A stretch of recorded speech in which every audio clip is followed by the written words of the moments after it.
அந்த மாதிரி பைத்தியத்தெல்லாம் உட்கார வச்சு ஒரு பேட்டியை எடுத்து போட்டுட்டு அதை வந்து ஒரு விஷயமா கேட்குறீங்கன்னா நம்ம என்ன சொல்ல முடியும்? அது பைத்தியங்களுக்கு பைத்தியம் போல தான் பதில் சொல்ல முடியும். நான் பைத்தியம் இல்லை, அதனால் எப்படி பதில் சொல்கிறதுன்னு எனக்கு தெரியல. பிரவீன் சக்கரவர்த்தி அவர்கள்லாம் வந்து விஜயை சந்தித்து பேசுனதெல்லாம் சொல்கிறாங்களே. ஆமாம், ஒரு அரசியல் கட்சி தலைவர் அதை வந்து சந்தித்து பேசுகிறாரு. இதில் என்ன இருக்குது? என்ன இருந்தாலும் காங்கிரஸ் வந்து திமுக கூட்டணியில் இருக்குது இல்லைங்களா? அது இருக்குது மாறுறதுக்கு வாய்ப்பு கிடையாதா? திமுகவாது திமுகவில் இருக்கக்கூடியவர்களே மாற்றுக் கட்சிக்கு போகிறாங்க, மாற்றுக் கட்சியில் இருக்கிறவங்க திமுகவுக்கு போகிறாங்க. அது இயல்பான ஒரு விஷயந்தான். அதுமாதிரி அது தேர்தலினுடைய வீக வகுப்பாளராக இருக்கிறாரு. ராகுல் காந்திக்கு ஒரு அட்வைசராக இருக்கிறாரு. இன்னொரு அதிமுகவாக மாறுகிறதா தாவேகா? தமிழக வெற்றிக்களமாக உருவெடுத்திருக்கிறது தாவேகா. விஜயோட சேர்ந்து ஃபோட்டோ எடுத்ததை வந்து எடுத்து போட்டு பாருங்க, இதுதான் ஆச்சரியக்குறி பண்ண வேலை அப்படின்லாம் சொல்லி பதிவிட்டுருக்காரு. எப்படி பெங்களூர்லேருந்து ஒரு அக்கா ஃபோட்டோ எடுத்து போட்டார் அவங்க தலைவரை. அதுக்கு என்ன சொல்கிறாரு சாட்டை துரைமுருகன்? போட்டாங்களா போடலையா? வாங்கின காசுக்கு இப்படியா இப்போ எலும்பு துண்டை திம்பிங்க? அரசியல்னா அரசியல் பேச வேண்டியதானே? உங்கள் கட்சிக்காரன் தர்மபுரியிலையும் கிருஷ்ணகிரியிலையும் திருநெல்வேலியிலும் கூண்டோட வெளியில் போனானே, அவனை போய் கூட்டு வர முடிஞ்சுதா உங்களுக்கு? சிவகார்த்திகேயனுடைய படம் வரக்கூடாது அப்படிங்கிறதுக்காண்டி விஜய் அரசியல் பண்ணுறாங்க அப்படின்னு ஒரு குற்றச்சாட்டு வைக்கிறாங்க. ஆனால் இந்த பக்கம் பார்த்தோம்னா ஜனநாயகன் படத்தை ரிலீஸ் பண்ணுறதுக்கே நிறைய அரசியல் பண்ணுறாங்கன்னு சொல்கிறாங்க. இதில் எது உண்மை? இல்லை, காற்றாற்று வெள்ளத்தை கை வச்சு மடைமாற்றம் செஞ்சிட முடியுமா? அது மாதிரி தலைவர் தளபதியினுடைய ஜனநாயகத்தை ஒருபோதும் தடுத்துட முடியாது. அப்படி நீங்கள் தடுத்தீங்கன்னா சட்டங்கள் இருக்குது, அம்பேத்கர் வகுத்து கொடுத்தது. எல்லாத்துக்கும் இது ஜனநாயகம்ன்றதை நம்புகிறோம். அதனால தான் ஒரு ஜனநாயகன் வராருன்னு சொல்கிறோம். வந்து என்னத்தை கழட்டிட்டீங்க இங்கன்னு கேட்குறேன். என்ன கழட்டிங்க? நீங்கள் எப்படி போராட்டத்தில் ஈடுபட்டீங்களோ அவங்களும் ஈடுபட்டாங்கன்னு சொல்கிறாங்களே. என்ன பண்ணுறீங்க? பண்ணிக்கிட்டு அவங்க கூடவே கூட்டணியில் இருப்பீங்களா? என்னையா இது? யாரை ஏமாத்துறீங்கன்னு கேட்குறேன். இல்லை, கூட்டணியில் ஈடுபட்டாங்க அப்படிங்கிறது போராட்டத்துக்கு வரக்கூடாது ஏதாவது இது இருக்குதா? ரூல் இருக்குதா? கூட்டணியில் தானே இருக்கீங்க, உங்களால் ஏன் மாற்ற முடியல?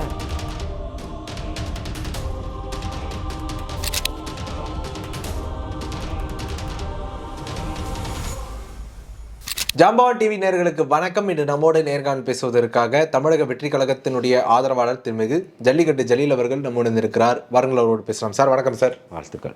தமிழக வெற்றி கழகத்தினுடைய தலைவர் விஜய் அவர்களுக்கு வந்து ஜனவரி 12 சம்மன் அனுப்பியிருக்கிறது மத்திய புலனாய்வுத்துறை. இப்போ இந்த விஷயத்தை எப்படி பார்க்குறீங்க? அதில் பார்க்குறதுக்கு என்ன இருக்குது? சம்மன் அனுப்பியிருக்கு, போகிறாரு, கேட்குற கேள்விக்கு பதில் சொல்ல போகிறாரு, அவ்வளோதான். இல்லை, முதல்ல ஏற்கனவே விசாரணை வந்து பொதுச்செயலாளர்கள் மேலேயும் அதுக்கப்புறம் கட்சியை சேர்ந்த மதியழகன் மேலேயும் விசாரணைகள் நடத்திட்டு இருந்தது. இதில் விஜய் வரமாட்டாருன்னு தான் நினச்சிட்டு இருந்தோம். ஆனால் விஜய் திடீர்னு நீங்கள் நினைக்கிறதெல்லாம் சிபிஐ பண்ணணும்னு என்ன இருக்குது? சிபிஐக்கு தேவை விசாரிக்குது. அவர் போக மாட்டேன்னு மறுத்தாரா? இல்லை, கூப்பிட்ருக்கீங்க, சட்டத்தை மதித்து அவர் போக போகிறார், அவ்வளோதான். காங்கிரஸ் கட்சிக்குள்ள பல சலசலப்புகள் ஏற்பட்டுக்கிட்டு இருக்குது. அது முக்கியமாக தாவேக்காவோட கூட்டணி சேர்றது தான் அப்படிங்கிறத வச்சு போயிட்டு இருக்குது. தாவேக்கா வந்து காங்கிரஸ்க்குள்ள குழப்பத்தை ஏற்படுத்துதா அப்படிங்கிற ஒரு கேள்வி இருக்கு. எப்படி பார்க்குறீங்க? தாவேக்கா ஆரம்பித்த பிறகு காங்கிரஸில் மட்டும்தான் சலசலப்பா? விசிகால இல்லையா? திமுகவில் இல்லையா? அதிமுகவில் இல்லையா? பாஜகவில் இல்லையா? எந்த கட்சியில் இல்லைன்னு நீங்கள் சொல்கிறீங்க? எல்லா கட்சியிலும் சலசலப்புகள் இருந்துக்கிட்டு தான் இருக்குது. புரியுதுங்களா? திமுகலாம் தூக்கத்தை தொலைச்சி ரொம்ப நாள் ஆச்சு. காங்கிரஸ் கட்சியெல்லாம் இன்னைக்கு அதை ஒரு படி மேலே போய் அதனுடைய தலைவர் தளபதி அவர்களை தொடர்பு கொண்டு பேசினதுலேருந்து ஒட்டுமொத்த அரசியல் களமும் இன்னைக்கு மாறி போயிருக்கு. அது அவங்க கட்சிக்குள்ளே இருக்கக்கூடிய விஷயம். அவங்க அங்கே ஏன் சலசலப்பு அடிதடின்றதெல்லாம் அது அவங்க பார்த்துக்க வேண்டிய விஷயம். கூட்டணியை விட்டு வெளியில் வந்து தமிழக வெற்றி கழகத்தில் இணைந்தால்தான் நமக்கு அதுக்கு பதில் சொல்ல வேண்டிய அவசியம் இருக்குது. இல்லை, கட்சியினுடைய நிர்வாகியாக இருக்கக்கூடிய பிரவீன் சக்கரவர்த்தி அவர்கள்லாம் வந்து விஜயை சந்தித்து பேசுனதெல்லாம் சொல்கிறாங்களே. ஆமாம், ஒரு அரசியல் கட்சி தலைவர் அதை வந்து சந்தித்து பேசுகிறாரு. இதில் என்ன இருக்குது? என்ன இருந்தாலும் காங்கிரஸ் வந்து திமுக கூட்டணியில் இருக்குது இல்லைங்களா? அது இருக்குது மாறுறதுக்கு வாய்ப்பு கிடையாதா? திமுகவாது திமுகவில் இருக்கக்கூடியவர்களே மாற்றுக் கட்சிக்கு போகிறாங்க, மாற்றுக் கட்சியில் இருக்கிறவங்க திமுகவுக்கு போகிறாங்க. அது இயல்பான ஒரு விஷயந்தான். அது மாதிரி அது தேர்தலினுடைய வீக வகுப்பாளராக இருக்கிறாரு. ராகுல் காந்திக்கு ஒரு அட்வைசராக இருக்கிறாரு. அவர் வந்து சந்தித்தது முக்கியத்துவம் இல்லாததாக இருக்கும்னு சித்தார்த்து நினைக்கிறாரா? இருக்கும்ல. ஏதோ ஒரு நெருப்பு இருக்க போய் தானே புகை வருது. அது மிகப்பெரிய தீப்பிழம்பாக மாறும்னு சொல்கிறேன். இன்னொரு அதிமுகவாக மாறுகிறதா தாவேக்கா? தமிழக வெற்றிக்களமாக உருவெடுத்திருக்கிறது தாவேக்கா. இல்லை, அதிமுகலேருந்து விலகி வர்றவங்க எல்லாருமே தாவேக்கா பக்கம் வந்துட்டு இருக்காங்களே, அதனால கேட்குறேன். அதை தான் சொல்கிறேன். அங்கே அதிமுகவாக இல்லை, தாவேக்காக உருவெடுத்திருக்குது. அதனால தமிழக வெற்றிக் கழகம் தான் இன்னைக்கு மிகப்பெரிய ஒரு அரசியல் களம்ன்றத இருக்கக்கூடிய அரசியல்ல இருக்கக்கூடியவர்களும் பார்க்குறாங்க, மக்களும் நினைக்கிறாங்க. அதை நோக்கி தான் இன்னைக்கு பயணம் இருக்குன்னு சொல்றோம். ஏற்கனவே தான் சொல்லியிருக்கிறாரு தலைவர் தளபதி அவர்கள். திமுகவுக்கும் தாவேக்காவுக்கும் தான் போட்டி அப்படின்னு சொல்லிட்டு. அதுல தெளிவா இருக்கிறாரு. அதுதான் இன்னைக்கு நடந்துகிட்டு இருக்கு. இப்போ சாட்டை துரைமுருகன் வந்து ஒரு வீடியோ போட்டிருக்கிறாரு. என்னன்னா, நேற்று வந்து ஒரு பையன் பிடிபட்டிருக்கிறான். அதாவது ஒரு ஸ்கேம் மாதிரி பண்ணி பிடிபட்டிருக்கிறான். அவன் வந்து விஜயோட சேர்ந்து போட்டோ எடுத்ததை வந்து எடுத்து போட்டு பாருங்க, இதுதான் ஆச்சரியக்குறி பண்ண வேலை அப்படின்லாம் சொல்லி பதிவிட்டிருக்காரு. எப்படி பெங்களூர்ல இருந்து ஒரு அக்கா போட்டோ எடுத்து போட்டாரு அவங்க தலைவரை. அதுக்கு என்ன சொல்றாரு சாட்டை துரைமுருகன்? போட்டாங்களா போடலையா? அந்த போலீஸ் ஸ்டேஷனுக்கு என்கொயரிக்கு கூப்பிடும்போது நீங்கள் என்ன பண்ணீங்க? ஊரில் உள்ள எல்லாத்தையும் ஃபோன் பண்ணி கூப்பிட்டீங்களா? யாரோ ஒருத்தன் 1000 பேர் 1,00,000 பேர் அவர் கூட ஃபோட்டோ எடுத்திருக்கலாம். பல லட்சக்கணக்கான பேர் ஃபோட்டோ எடுத்திருக்கலாம். அவங்க இதில் இருந்தவங்கள ஏன் இப்போ இன்டர்நேஷ்னல் மேட்ச்சில் ஜெயிச்சுட்டு வந்துட்டோன்னு அப்பாவையும் குட்டி அப்பாவையும் போயிட்டு கோப்பை கொடுத்தாரு ஒருத்தர். காசியப்பா பாத்திர கடையில் போயிட்டு வாங்கிட்டு பார்த்தீங்கல்ல? அவருக்கு வீடு கொடுக்க போகிறோன்னு ஒரு அறிவிப்பு கொடுத்தாங்க பார்த்தீங்கல்ல? பார்த்தீங்களா இல்லையா? பார்த்தோம். அப்போ உங்களுடைய உளவுத்துறை என்ன பண்ணிட்டு இருந்துச்சு? அவருக்கு பாஸ்போர்ட்டே இல்லை, அது தெரியுமா உங்களுக்கு? யாரோ ஒரு ஃபோட்டோ எடுத்தாங்கன்னு சொல்கிறீங்களே வெக்கம் இல்லாமல். உங்களுக்காக தீ குளிச்சு செத்தான்ல ஒரு தம்பி, அவங்க குடும்பத்துக்கு போய் 10 லட்ச ரூபா நிதி கொடுக்குறோன்னு செக்கு கொடுத்துட்டு வந்தீங்கல்ல, அந்த செக்கை பாஸ் பண்ணீங்களா? நீங்கள் இவ்வளோ வாய் பேசலாமா? மானம், வெக்கம், சூடு, சொரணை இதெல்லாம் எதுவுமே இல்லாதது. நீங்கள் யார் நீங்கள் இது இப்போ இதெல்லாம் சொன்னாருன்னு சொல்கிறீங்க? சாட்டை துரைமுருகன் அவருக்கு தான் சொல்கிறேன். இதை நீங்கள் பேசலாமா? ஒரு அக்கா எல்லா வீடியோவும் தான் போட்டுச்சு, அதுக்கெல்லாம் பதில் சொல்லுவாரா? நான் நல்லவன் இல்லை கேடு கெட்டவன் அவர் தானே சொன்னார். வீடியோ பார்த்தீங்களா பார்க்கலையா சித்தார்த்? ஆமாவா இல்லையா? பதில் சொல்லுங்கள் வாய் திறந்து. ஆமாம். அதெல்லாம் யார் சொன்னது? அவர் தான் சொன்னது. சொன்னார்ல. அப்போ கேடு கெட்டவனுக்கு இவர் என்ன வக்காலத்து வாங்கிட்டு இருக்கிறாரு? நான் சொல்லலை, அவர் சொன்னது தான். அப்போ கேடு கெட்டவன் நல்லவனான்றதை முதல் நிரூபிக்கணும். இன்றைக்கி இத்தனை ஆண்டுகள் வந்து நீங்கள் வந்து தமிழ் தேசியத்தை கட்டி எழுப்பிடுவேன்னு கொத்தனார் போல் வந்தீங்க. இன்றைக்கி பார்ப்பனிய கடப்பாறையை கொண்டு வரேன்னு சித்தால் போல் மாறிட்டீங்களே. கொண்ட கொள்கையில் முதல் நிலையாக இருங்க. மக்கள் அதை பார்த்துக்கிட்டு இருக்கிறாங்க. உங்களுக்கான வாக்கு சதவீதம் என்னன்றதை நீங்கள் பாருங்கள். புரியுதுங்களா? உங்களுக்கு நமக்கு நிறைய வித்தியாசம் இருக்குது. இங்கே ஆட்சி மாற்றம் வேணும்னு நினைக்கிறோம். நீங்கள் யார்கிட்ட காசு வாங்கலான்னு நீங்கள் நினைக்கிறீங்க? ஜெகதீச பாண்டியன் இவங்க கூட இருந்தவர் சொன்னார்ல, இவருடைய அண்ணனும் அண்ணி யாரை போய் பார்த்தாங்கன்றத விளக்கம் சொன்னார்ல. இன்னைக்கு ஜெகதீச பாண்டியன் எங்கே இருக்கிறாரு? தாவேக்கால இருக்கிறார். அந்த பக்கம் தான் இருப்பாங்க. உண்மையை சொல்லக்கூடியவர்கள் உண்மையின் பக்கம் இருப்பாங்க. அவ்வளோதான். இதுக்கெல்லாம் பதில் சொல்லட்டும். தாவேக்கால முக்கிய பொறுப்பு கொடுத்துருக்கிறவங்களுக்கு எல்லாருக்குமே விலை கொடுத்து வாங்கியிருக்கிறாங்க எல்லாரையுமே. இவர் தான் பணம் கொடுத்து பேரம் பேசி விட்டார்.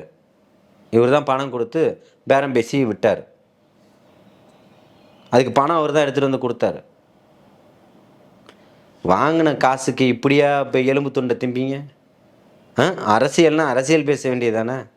உங்கள் கட்சிக்காரன் தர்மபுரியிலையும் கிருஷ்ணகிரியிலையும் திருநெல்வேலியிலும் கூண்டோட வெளியில் போனானே, அவனை போய் கூட்டு வர முடிஞ்சுதா உங்களுக்கு? உங்கள் கூடவே பயணித்த கல்யாண சுந்தரமும் ராஜீவ்காந்தி இன்றைக்கி எங்கே இருக்கிறாங்க? அப்படியே விலை கொடுத்து வாங்கிட்டாங்களாம்.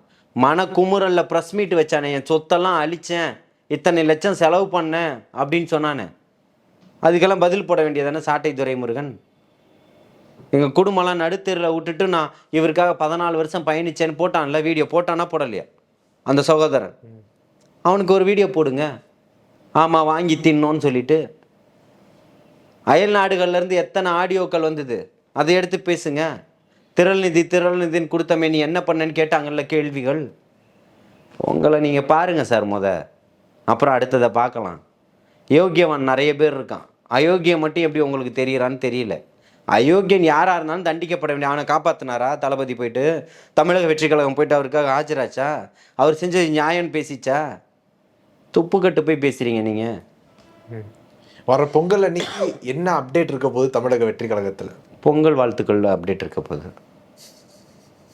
விவசாயிகளுக்கு கூட்டணி சம்பந்தமா என்ன இருக்க போகுது? ஏன்னா வரப்போறதா சொல்லி செங்கோட்டையன் அவர்கள் சொல்லியிருக்கிறார் இல்லைங்களா? அவர் அண்ணன் சொல்லுவார், தலைமை கழகம் அறிவிக்கும், தலைவர் தளபதி அறிவிப்பார், அண்ணன் பொதுச் செயலாளர் அறிவிப்பார். அது சர்க்கரை பொங்கலாக இருக்கும். ஜனநாயகன் படத்துக்கு இப்போ வந்து தணிக்கை சான்றிதழ் கொடுக்கறதுல பிரச்சனை இருக்குன்னு சொல்றாங்களே, அதுல என்ன பிரச்சனை? ஆனா ஒரு பக்கம் என்ன சொல்றாங்க அப்படின்னா, சிவகார்த்திகேயனுடைய படம் வரக்கூடாது அப்படிங்கிறதுக்காண்டி விஜய் அரசியல் பண்றாங்க அப்படின்னு ஒரு குற்றச்சாட்டு வைக்கிறாங்க. ஆனா இந்த பக்கம் பார்த்தோம்னா, ஜனநாயகன் படத்த ரிலீஸ் பண்றதுக்கே நெறைய அரசியல் பண்றாங்கன்னு சொல்றாங்க. இதுல எது உண்மை? ஏங்க இன்னைக்கு 69 படங்கள் நடிச்சுட்டு வெற்றிகரமாக 33 ஆண்டுகள் திரைத்துறையில் இருந்துட்டு மக்களுக்காக நான் விடைபெறுகிறேன்னு சொல்லிட்டு ஒரு விடையை கொடுத்துட்டு மக்களுக்காக களத்தில் நின்று அரசியல் பண்ணுவதற்காக வராரு. இந்த ஒரு படத்தை தடுத்து என்ன பண்ண போறாரு? அதுக்கு முன்னாடி படத்தில் அவர் வச்சிருந்த கன்னை யார்கிட்ட கொடுத்துட்டு போனார்? சிவகார்த்திகேயன் தான் கொடுத்துருக்கோம். கொடுத்துட்டு போயிட்டாருல்ல. அப்போ யாரையாவது அந்த மாதிரி வரக்கூடாதுன்னு நினச்சா அவர் அந்த மாதிரி பண்ணுவாரா? அரசியல் ஆதாயம் தேடுவதற்காக நீங்கள் இதெல்லாம் பேசிக்கிட்டு இருக்கிறீங்க, புரியுதுங்களா? காற்றாற்று வெள்ளத்தை கை வச்சு மடைமாற்றம் செஞ்சிட முடியுமா?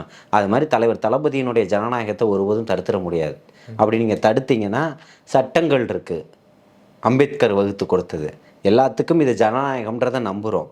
அதனால தான் ஒரு ஜனநாயகன் வராருன்னு சொல்கிறோம். இல்ல சினிமா விமர்சகர்கள் என்ன சொல்றாங்க அப்படின்னா, ஜனநாயகன் படத்துக்காக இவங்க பராசக்திக்கு மேல ஒரு ப்ரெஷர் கொடுக்க பாக்குறாங்க, சென்சார் போர்டுகிட்டயே நேரடியாக கம்பேர் பண்ற அளவுக்கு விஜய்க்கு வந்து ஒரு பவர் இருக்கு அப்படிங்கிற மாதிரி சொல்றாங்களே. அப்படி பவர் இருந்ததுன்னா எல்லா தேட்டர்லையும் அவர் படம் தான் ஓடி இருக்கணும். எந்தெந்த மாதிரி தேட்டர்களில் ஓடுது பார்த்தீங்கல்ல, முக்கியமான தேட்டர்களில் ஜனநாயகன் ரிலீஸ் ஆகுதா? அப்புறம் இதெல்லாம் அந்த விமர்சனம் பண்ணுறவனுக்கு எங்கே போயிடுச்சு? இதை பண்ணுறதுக்கு அறிவு இல்லையான்னு கேட்குறேன். கரெக்டான விமர்சனம் பண்ணுங்க, காசுக்கான விமர்சனம் பண்ணாதீங்க. அப்படிப்பட்ட இது இருந்ததுன்னா இருக்கக்கூடிய இன்னைக்கு எல்லா அதிகமான தேட்டர்களில் ஜனநாயகன் ஓடணும், இருக்கக்கூடிய பெரிய திரையரங்குகளில் ஓடணும். அதான முறை. அப்படி ஓடுதா? அப்படி கொடுத்துருக்காங்களா? என்ன பண்ணாலும் இதை மாற்ற முடியாது, புரியுதுங்களா? ஆளும் தரப்பு அத்தனை அழுத்தங்களை கொடுத்துக்கிட்டு இருக்கு. அதையெல்லாம் தாண்டி மீண்டு எழுவான் ஜனநாயகம். இப்போ சமீபத்தில் ஒரு நடிகை வந்து சொல்றாங்க, விஜய் வந்து படத்தை விட்டு கேட்கிறேன், அதுதான் சொல்றேன். அந்த கருத்து என்னன்றது எனக்கு தெரியும். ஆமா, விஜய் வந்து படத்துக்கு நடிக்க திரும்ப வருவாருன்னு இவங்கள்ட்ட பத்திரப்பிரமாணம் எழுதி கொடுத்துட்டு வந்தாங்களா? யாரு நீங்கன்னு கேட்குறேன். இதுக்கு முன்னாடி என்ன பேசுனீங்க? இதை உடனே சொன்ன உடனே உலக வரலாற்றில் இல்லாததை பேசுனீங்களே, ஏன் விஷயத்த பேசுகிறாங்களா? தூய்மை பணியாளர்கள் 160 நாளாக போராடிக்கிட்டு இருக்குங்க, அதை பேச சொல்லுங்கள். ஆசிரியர்கள் போராட்டம் பண்ணிக்கிட்டு இருக்கிறாங்களா, அடித்து கைது பண்ணி இழுத்துக்கிட்டு போகிறீங்களா, மனசாட்சி இல்லையா உங்களுக்கு? அதை பேசுங்க. செவிலியர்களுடைய போராட்டத்தை பற்றி பேசுங்க. கஞ்சா விற்பனை அதிகமாகிக்கிட்டு இருக்கு, அதை பற்றி பேசுங்க. நாளொரு மேனியும் பொழுதொரு வண்ணமாக படுகொலைகள் சாதாரணமாக நடந்துக்கிட்டு இருக்கு, அதை பற்றி பேசுங்க. ரவுடித்தனம் கட்டவிழ்க்கப்பட்டுக்கிட்டு இருக்குது, அதை பேசுங்க. போதைப் பொருட்கள் தண்ணியாக பாஞ்சிக்கிட்டு இருக்குது, அதை பற்றி பேசுங்க. நைட்டு 10 மணிக்கு அப்புறமும் தொடர்ச்சியாக டாஸ்மாக் கடைகளில் எல்லா பொருட்களும் கிடைக்குது, அதை பற்றி பேசுங்க. வக்கும் துப்பும் எத்து போய் ஒரு செய்தின்னு அதை கொண்டு வந்துக்கிட்டு இருக்கிறீங்க. இல்லை, அவங்க சொல்கிறாங்க இல்லைங்களா, நீங்கள் வந்து தேர்தலில் ஒருவேளை அவங்களுக்கு தான் அதான் நான் சொல்கிறேன். இல்லை, தேர்தலில் ஜெயிக்கல அப்படின்னா திரும்ப படத்துக்கே வந்துடுவாருன்ற மாதிரி சொல்கிறாங்களே. ஏங்க 1000 சொல்கிறாங்க, புரியுதுங்களா? 1000 சொல்லுவாங்க. அவங்க யாருன்னு கேட்குறேன். இது ஒரு கேள்வி. இதை சொன்னோன்னா அவங்கள அப்படியே பெரிய பிரபலமாக காட்டிகிட்டு இருக்கு. என்ன பண்ணிட்டாங்க? மக்களுக்காக இது வரைக்கும் ஒரு துரும்ப கிள்ளி போட்டிருப்பாங்களா? இது ஒரு பெரிய செய்தியாக கொண்டு வந்துட்டாங்க. ஜல்லிக்கட்டில் ஜூலின்னு ஒரு பொண்ணு இருந்து தெரியுமா? அந்த மாதிரி தான். என்ன எங்கே போச்சு அந்த பொண்ணு? அதுக்கான வாய்ப்பை தேடிச்சு வெளில போயிடுச்சு. இவங்களுக்கு இன்றைக்கி யாருன்னே தெரியல. யாருன்னு தெரியுமா? எனக்கு தெரியல. அவங்கள நான் பார்த்ததும் இல்லை திரையில் கூட. அவங்களுக்கு ஒரு விஜய் அவங்களுக்கு நல்லா தெரியுங்கிறாங்களே. அவங்களுக்கு விஜய் எனக்கு கூட தான் தெரியும். எனக்கு கூட தான் தெரியும். கிளின்டனை நல்லா தெரியும் எனக்கு. கிளின்டன்னா அமெரிக்க முன்னாள் அதிபர். இப்போ இருக்கிற ட்ரம்ப்பு எல்லாரும் எனக்கு தெரியும். உங்களுக்கு தெரியுமா? சீரியஸாக சித்தார்த் நான் சொல்கிறேன், புரியலையா உங்களுக்கு? ட்ரம்ப் அவரோட நான் வந்து நிறைய பேசுவேன், புரியுதுங்களா? அவர் தான் என்கிட்ட பேச மாட்டார் தூக்கத்தில். அந்த மாதிரி பைத்தியத்தெல்லாம் உட்கார வச்சு ஒரு பேட்டியை எடுத்து போட்டுட்டு அதை வந்து ஒரு விஷயமா கேட்குறீங்கன்னா நம்ம என்ன சொல்ல முடியும்? அது பைத்தியங்களுக்கு பைத்தியம் போல தான் பதில் சொல்ல முடியும். நான் பைத்தியம் இல்லை, அதனால் எப்படி பதில் சொல்கிறதுன்னு எனக்கு தெரியல. அந்த அம்மா மனநல மருத்துவரை பார்க்கறது நல்லதுன்னு நான் நினைக்கிறேன். காங்கிரஸ் கட்சியினுடைய சசிகாந்த் அவர்கள் சொல்லியிருக்காரு, தமிழக வெற்றி கழகம் ஒரு தெளிவற்ற அரசியலை செய்யுது அப்படிங்கிற. காங்கிரஸ் தெளிவான அரசியலை செய்தா? கொள்கை ரீதியான அரசியலை செஞ்சுக்கிட்டு இருக்குதா? கூடிய சாராயத்தை நாடு முழுக்க விற்கக்கூடிய கட்சியோட தான் இந்த கூட்டணி வைக்கணும்னு காந்தியவாதி சொல்லியிருக்கிறாரு. காந்தியவாதியின் வழியில் வந்துக்கிட்டு இருக்கக்கூடிய காங்கிரஸ் அதை தான் எடுத்திருக்குதா? சசிகாந்தோட நம்மலாம் நெருங்கிய போராட்டங்கள்லாம் நிறைய ஈடுபட்டுக்கிட்டு இருந்தோம் காங்கிரஸில் சேர்றதுக்கு முன்னாடி. உங்களை மாதிரி இன்றைக்கி இங்கே பல ஐஏஎஸ்களும் ஐபிஎஸ்களும் இங்கே வந்துக்கிட்டு இருக்கிறாங்க, ஐஆர்எஸ் எல்லாம், புரியுதுங்களா? தெளிவான அரசியலை தான் காங்கிரஸ் பண்ணுதா? ஆட்சியிலும் அதிகாரத்திலும் வேணாம், நீங்கள் கொடுக்குற சீட்டை நாங்கள் வாங்கிக்கிறோம், சாராயம் விற்றுக்கங்க, மக்களை போட்டு சாவடிங்க, போதைப் பொருள் எவ்வளோ வேணால் வரலாம். இல்ல மது வழக்குல வந்து தாவேக்கா இவ்வளவு ரொம்ப தீவிரமா இருக்குதுன்னு நம்ம எடுத்துக்கலாமா? யாருக்கு? நீங்க தாவேக்கா மது இல்லாத போதை இல்லாத தமிழகத்தை உருவாக்குவோம்னு சொல்லியிருக்கிறாருல்ல. இல்ல அப்போ தீவிரமாக சாத்தியமா தான் இருக்கு. தமிழ்நாட்டுல சாத்தியப்படுமா? படும் எப்படி உள்ளே வந்தது? அதுக்கு முன்னாடி சாத்தியமாக தானே இருந்துச்சு. அதுக்கான நேரங்கள் எடுத்துக்கும், அதுக்கான முயற்சிகள் எடுக்கணும். ஒரு கடையை கூட திமுக அரசு மூடி இருக்கா? இப்போ வைகோ அவர்கள் ஒரு நடைப்பயணம் போயிட்டு இருக்கிறார்ல, அது எதுக்கானதுன்னு ஒரு வீடியோ வெளியிட்டார் தெரியுமா? எதுக்கானது அது? போதை எதிர்த்து தானே, மது எதிர்த்து தானே. அதுக்கு யாரை கூப்பிடுவேனாரு தொடங்கி வைப்பதற்கு? திமுக முதல்வர் ஸ்டாலின் அவர்கள். முதல்வர் ஸ்டாலினை கூப்பிட. முதல்வர் ஸ்டாலின் வந்து தொடங்கி வச்சாரா? அப்போ அந்த நடைப்பயணத்துக்கு பேர் என்ன? சமூக நீதி நடைப்பயணம். எப்படி? அந்த மாதிரி கேடுகட்ட அரசியலை பண்றதுக்காக தமிழக வெற்றி கழகம் வரல. இல்ல நீங்க அப்ப நான் அப்படி கேட்கல. நான் என்ன கேட்கிறேன்னா, தமிழக சசிகாந்த் சொன்னதுக்கு இதுதான் பதில்.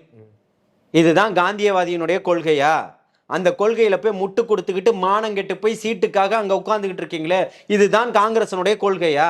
எது கொள்கை? அதுக்கு பதில் சொல்லுங்க சசிகாந்த் சொல்றேன். சொல்லுவாரா? அப்புறம் பேசுறாரு. அஜித்குமார் மரணத்துக்கு இறங்கி வந்து காங்கிரஸ் போராட்டம் பண்ணிச்சா? என் தங்கச்சி அண்ணா பல்கலைக்கழக மாணவி பாலியல் வன்புணர்வு செய்யப்படும் போது இறங்கி வந்து போராடினாரா சசிகாந்த் செந்தில்? தங்கச்சி ஸ்ரீமதிக்காக வந்து போராடினாரா? இங்க மீனவர்கள் சுட்டு கொண்டாங்களா, அப்போ வந்து போராடினாரா? தமிழக வெற்றி கழகம் போராடிச்சா? ஆமா ஆமா, நாகப்பட்டினத்துல போராட்டம் நடந்திருக்கு. போராட்டத்துல கலந்துகிட்டு இருக்கிறாங்க, கண்டனத்தை தெரிவிச்சாங்க. இன்னைக்கு சாலை முழுக்க தொடர்ச்சியாக போராட்டம் நடந்துகிட்டு இருக்க சித்தார்த் அந்த சசிகாந்தை பத்தி கேள்வி கேளுங்க. இந்த தூய்மை பணியாளர்களுக்காக ஏன் போராடல? இந்த கம்யூனிசத்தை பேசிக்கிட்டு இருக்கக்கூடியவங்க ஏன் வந்து என்னத்தை கழட்டிட்டீங்க இங்கன்னு கேக்குறேன். என்ன கழட்டிங்க? நீங்க எப்படி போராட்டத்தில் ஈடுபட்டீங்களோ அவங்களும் ஈடுபட்டாங்கன்னு சொல்றாங்களே. என்ன பண்றீங்க? பண்ணிக்கிட்டு அவங்க கூடவே கூட்டணியில இருப்பீங்களா? என்னையா இது? யாரை ஏமாத்துறீங்கன்னு கேக்குறேன். இல்ல கூட்டணியில ஈடுபட்டாங்க அப்படிங்கிறது போராட்டத்துக்கு வரக்கூடாது ஏதாவது இது இருக்குதா? ரூல் இருக்குதா? கூட்டணியில தானே இருக்கீங்க, உங்களால ஏன் மாத்த முடியல? அவங்க வந்து போராடிட்டு போனா சொல்றாங்க. வந்து போராடிட்டு போனா கூட்டணியை விட்டு வெளியில வாங்க அப்புறம் காந்தி கொள்கை, காங்கிரஸ் கொள்கை அதெல்லாம் பேசிட்டு அடுத்தவன் வீட்டை எட்டி பாருங்கன்னு சொல்றேன். உன் வீட்டை பார்க்கறதுக்கே உங்களுக்கு துப்பு இல்லை. உங்க கட்சியினுடைய கொள்கையை பேசுங்களேன். திமுக போய் பேசுங்க உங்க கட்சியினுடைய கொள்கையை. மது விலக்கு தான் காந்தி கொண்டு வந்தாரு, அதுக்காக தான் போராட்டம் நடத்தினாரா இல்லையா? அதுக்காக தானே அவர் பிறந்த மண்ணில் இன்னைக்கு வரைக்கும் அங்க இல்லை. அதை பண்ணுங்கன்னு சொல்றதுக்கு துப்பு இருக்கா சசிகாந்த் செந்திலுக்கு? திருவள்ளூர் அவர் இருக்கக்கூடிய எம்பி மாவட்டத்தில் போன வாரம் ஒரு பள்ளியினுடைய சுவர் இடிஞ்சு விழுது. ஏன் போராட்டம் நடத்த வேண்டியதானே? ஆய்வுக்கு எங்க போனாரு? அந்த அந்த நாடாளுமன்ற உறுப்பினர் தானே ஆய்வு செஞ்சாரா? ஆய்வு செஞ்சிருந்தா எப்படி அந்த கட்டடம் இடிஞ்சு விழுந்துச்சு? திருத்தணியில ஒரு பையனை வெட்டினாங்கல்ல, கூலி தொழிலாளிய. உங்க மாவட்டம் தானே, திருவள்ளூர் மாவட்டம் தானே. போய் பாத்தீங்களா? எங்க போனா அந்த பையன் அவ்வளோ வெட்டுப்பட்டு? எப்படி வெட்டுறாங்கன்ற காணொலி எல்லாருக்கிட்டையும் இன்னைக்கு இருக்கு. அவ்வளோ வெட்டுப்பட்டவனை மறுநாளே அவங்க ஊருக்கு போயிட்டு வரேன்னு சொல்லிட்டு போயிட்டானா? இதெல்லாம் நம்புற மாதிரியா சார் இருக்கு? நம்பினாதான் சோறுன்னு சொல்ல போறீங்களா? சசிகாந்த் செந்தில் சார் வந்து இன்னைக்கு வந்திருக்கிறார். நம்ம அதுக்கு முன்னாடியே களத்தில் இருக்கிறோம், போராட்டம் பண்ணியிருக்கிறோம். புரியுதுங்களா? நீங்கள் இன்னைக்கு வந்த உடனே தூக்கி உங்களுக்கு ஒரு சீட்டை கொடுத்தாங்க, நீங்கள் ஜெயிச்சு உட்காந்துக்கிட்டு இருக்கிறீங்க. அதனால நீங்கள் பேசுறீங்க. இறங்கி மக்களுக்காக போராடுங்க, வலியும் வேதனையும் அப்போ உங்களுக்கு புரியும்னு சொல்கிறேன். பெரிய திரைப்பட்டாளத்தோட நாங்கள் இங்கே தமிழக வெற்றி கழகத்துக்கு வருவோம் அப்படின்னு சொல்லி நடிகர் ஜீவா ரவி அவர்கள் வந்து சொல்லியிருந்திருக்கிறாரு. திரைப்பட்டாளத்தோட வர்றாங்க அப்படின்றப்போ அது எப்படி மக்களுக்கு வந்துட்டு ஒரு தீர்வாக இருக்குமா? அது மக்கள் ஓட்டு போட்டுருவாங்களா அதுக்குன்னு? இல்லை, ஒரே ஒரு விஷயத்தை நீங்கள் புரிஞ்சுக்கணும். கடந்த 2 ஆண்டுகளாக கட்சி ஆரம்பிக்கப்பட்டதுலேருந்து மக்களுக்காகவும் மண்ணுக்காகவும் எப்படி நேசித்து ஒரு தலைவன் நிற்கிறாரோ, அவர் வேணும்னு இங்கே இருக்கக்கூடிய மக்கள் இன்னைக்கு மிகப்பெரிய ஒரு ஆதரவலையை ஏற்படுத்தியிருக்கிறாங்க. அதன்பால் இன்னைக்கு மிகப்பெரிய ஒரு கூட்டம் அவரை நம்பி இன்னைக்கு நிற்கிது. அது இருக்கக்கூடிய ஆட்சியில் இருக்கக்கூடிய ஆட்சி கட்டலில் ஒன்றியத்திலும் மாநிலத்திலும் இருக்கக்கூடிய ஆட்சியாளர்களை அசைச்சு பார்த்துருக்குது. இந்த கொடி பறக்குது, பிள்ளையார் சொல்லி போட்டாச்சுன்றதெல்லாம் 54 ஆண்டுகள் அரசியல் வரலாறு படைத்தவர்கள் இங்கே சொன்ன வார்த்தைகள். 50 ஆண்டுகள் களத்தில் நின்று சட்டமன்ற உறுப்பினராக தொடர்ச்சியாக இருந்தவர், 55 ஆண்டு அனுபவம் உள்ளவர் அண்ணன் செங்கோட்டையன் இன்னைக்கு தமிழக வெற்றி கழகத்தை நோக்கி பயணம் பண்ணியிருக்கிறார். இன்னைக்கு இருக்கக்கூடிய எல்லாரையுமே இணைச்சிக்கிட்டு இருக்கிறார். அதனால இவங்க வந்ததுனால அவங்க வந்ததுனாலன்றது இல்லை. இவங்க எல்லாத்துக்கும் வருவதற்கான காரணம் யாரு? அடித்தளம் யாரு? தமிழக வெற்றி கழகம். புரியுதுங்களா? அதில் வந்து நம்ம உறுதியாக இருக்கோம். அதனால இவங்க வராங்க அவங்க வராங்கன்னா நல்ல எண்ணம் படைத்தவர்கள், மக்களுக்கு ஏதோ ஒரு விதத்தில் நல்லது செய்யணும்னு நினைக்கக்கூடியவர்கள் எல்லா கட்சிக்கும் வரதான் செய்வாங்க. அதே போன்று தமிழக வெற்றி கழகத்தை தேர்வு செஞ்சிருக்கிறாங்க, மானசீகமாக ஏற்றுக்கிறாங்க. இந்த தமிழக மக்களுக்கு மிகப்பெரிய ஒரு மாற்றத்தை ஏற்படுத்தி தருவார் தலைவர் தளபதின்றதை நம்புகிறாங்க. 2026 சட்டமன்ற தேர்தல் மிகப்பெரிய ஒரு புரட்சியை ஏற்படுத்தும், அது மக்களாட்சியாக மலரும்ன்றதை நம்புகிறாங்க. அதனால அதை நோக்கி பயணம் பண்ணுறாங்கன்னு சொல்கிறேன். இறுதியாக ஒரு கேள்வி. பொங்கல் நாளில் வந்து பலர் வந்து இணைய போகிறதா வந்து ஒரு செய்தி வந்திருக்குது. பொங்கல் அன்னைக்கு ஒரு நல்ல செய்தி காத்திருக்குது அப்படின்னு நீங்களும் சொல்கிறீங்க, செங்கோட்டையன் அவர்களும் சொல்கிறாரு. அப்படிங்கிறப்ப பொங்கல் அப்போ புதிய முகங்கள் வர்றதுக்கான வாய்ப்புகள் இருக்கா? இல்லை, ஏற்கனவே எல்லாமே களத்தில் இருக்கக்கூடிய முகங்கள் தான். புரியுதுங்களா? தமிழக வெற்றி கழகம்ன்ற அதையும் தாண்டி ஒரு புதிய முகங்கள் கேட்குறேன். இல்லை, அதுதான் சொல்கிறேன். அது புதிய முகங்களாக இருக்கும். நான் தான் சொல்லிட்டேனே, பொங்கல் வந்து சர்க்கரை பொங்கலாக இருக்கும்னு சொல்லிட்டு. நிச்சயமாக இருக்கும் எல்லாருக்குமே. தமிழக வெற்றி கழகத்தை நோக்கி இன்னைக்கு வருவதற்கான காரணம், இந்த மாற்றத்தை ஏற்படுத்தக்கூடிய தகுதி படைத்த ஒரே தலைவன் தலைவர் தளபதி அப்படின்றத நம்புகிறாங்க மக்கள். அதற்காக மட்டும்தான். உங்களுடைய நேரத்தை ஒதுக்கி எங்களோட கருத்தில் வந்தமைக்கு நன்றி சார். வாழ்த்துக்கள்.